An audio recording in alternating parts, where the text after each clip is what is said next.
long ago and far away, there lived a good king and queen. The people loved them and their lives would have been very happy if only they had had a child. Years went by and then, one spring, when they thought all hope was gone, the queen gave birth to a baby girl. The whole kingdom rejoiced. The young princess was such a lovely baby, they called her Aurora. Everyone was excitedly preparing for the christening of the new baby princess. Anyone who was important in the land had been invited to the christening, including all the good fairies. And everyone else in the kingdom was to have a day off work and a great big feast with cakes and jellies, but, unfortunately, there was one important fairy that the king and queen had forgotten to invite. Grizzle Stinky. Grizzle Stinky was a scary fairy who lived up in the mountains. People told scary stories about her, frightening their children into being good by threatening to send for her if they were naughty. On the day of the christening, everyone had a wonderful celebration at the palace, and there were lots of lovely presents for the baby. One person gave her a tiny teddy bear to cuddle, another gave her a rattle to play with, and another gave her a storybook for her to read when she was older. But the most magical presents of all were from the good fairies. One gave her beauty, one gave her a sweet nature, one a lovely voice, one charm, one kindness, and one a sense of humor. "Isn't our daughter lucky to have such lovely presents?" said the king, turning to the queen. "Don't be so sure," said a frightening voice suddenly. A cold wind blew through the hall. The door burst open and there was Grizzle Stinky herself. Grizzle Stinky marched up to the baby princess. And as she passed, everyone held their noses as the smell was quite terrible. "I haven't given her my present yet," Grizzle Stinky growled. "My present is that when she is older, she will prick her finger and fall asleep forever." Grizzle Stinky laughed a terrible laugh and disappeared in a puff of smoke. There was a stunned silence around the palace until one of the good fairies laid her hand on the baby's head. "I promise that she will not sleep forever," she said. "She will only sleep for 100 years. The king and queen were still very worried, so they decided to ban anything sharp in the kingdom that the princess might prick her finger on. Years went by and, as Aurora got older, the people almost forgot the curse that was upon her. One day, when she was alone and bored, Aurora decided to explore all the rooms in the palace. She went from room to room, exploring all over the palace until she got to an old stone staircase. Up and up the stone staircase she climbed until she came to a room right at the top of a tower. It was the only room in the palace she'd never been in. So she peeped inside and, to her surprise, there was a little old woman busily spinning wool on a spindle. "Hello my dear," the little old woman said. "I am pleased to meet you."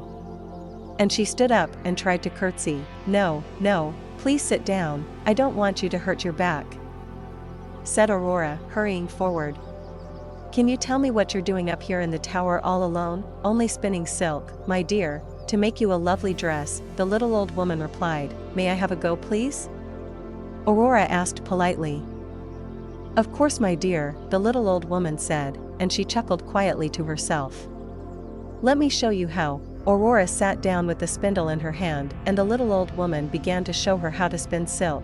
Suddenly a sharp pain shot through Aurora's arm as a spike on the spindle pricked her finger. It was the curse. Grizzle Stinky's curse was upon her. Suddenly the little old lady threw off her cloak and stood up straight. It was Grizzle Stinky all along.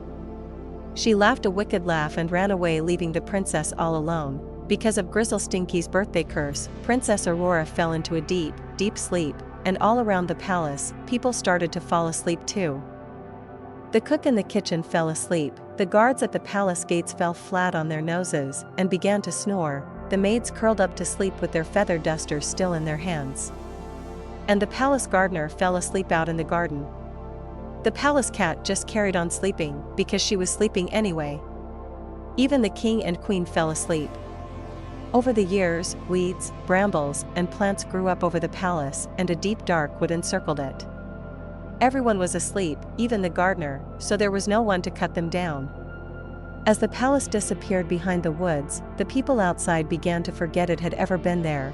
One spring day, a handsome young prince was riding his horse in the woods around the forgotten palace. He had heard the tale of a beautiful sleeping princess and a terrible birthday curse. The wood was so thick that the prince had to get off his horse and walk. He even had to hack through the dense undergrowth with his sword. Then, as he was cutting through the undergrowth, his sword suddenly struck some stone. It was the wall of a palace. Could the stories be true? Could this be the forgotten palace? The prince wanted to find out, so he began to climb the palace wall. When he reached the top, he couldn't believe his eyes. There before him lay the palace asleep, the guards still snoring, the maids and the cook sleeping peacefully. And the gardener still asleep in the overgrown garden, and the cat was still curled up asleep, of course. Even the king and queen were still asleep. With his heart beating quickly, the prince began to explore the palace. In every room people slept, so he climbed higher and higher, looking through every door, until he came to a tiny room at the top of a tower with a stone staircase. He pushed open the door and, much to his joy, there lay the beautiful Princess Aurora. The handsome prince leaned down and kissed her. At that moment, she woke up, and the whole palace woke up with her, yawning and stretching and wondering how long they'd been asleep. The cook woke up in his kitchen, the maids woke up still holding their feather dusters, and the gardener woke up out in the garden, and the king and queen woke up on their thrones. But the cat stayed asleep. She loved to sleep. The king and queen were so grateful to the prince for waking up their daughter and everyone else in the palace that they let him live in the palace with them.